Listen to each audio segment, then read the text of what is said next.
Gumikan kay limitado pa ang public transport karon, daghana ang migamit og bisikleta labi na panahon sa trabaho.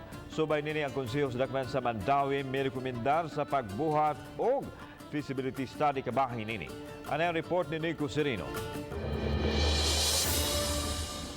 Usa si Jim sa mga nag-bike to work karong panahona. Gikan sa iyang balay, paingon sa iyang trabahoan. Apan aminado siya, manguyawan sab usahay sa mga dagkong kalsada kung may mga makadungan nga mga sakyanan.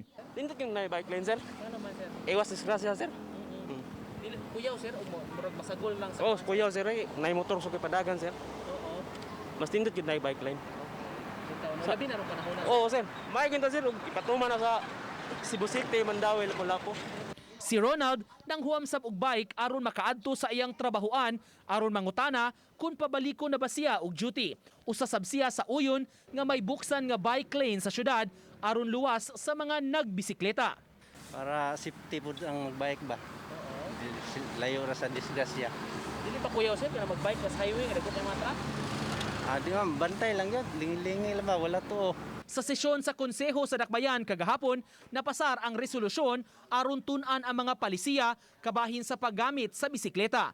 Gi-awhag nila ang City Hall muhimo og feasibility study kabahin niini labi na nga daghan na ang tigamitan og bisikleta.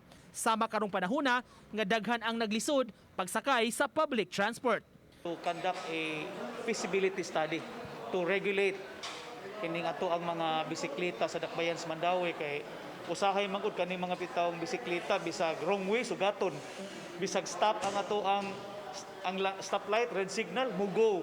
So ang ato is tagaan sad nato sila insakto bitawong pamalaod para iwas disgrasya. Iapila na to ang team sa feasibility study kay murag kinahanglan na gyud nga naatay bike lane unya aron madisiplin sa nato ang mga kuan bitaw bicycle rider kay usahay manggod bisan og stop tabok gyapon sila.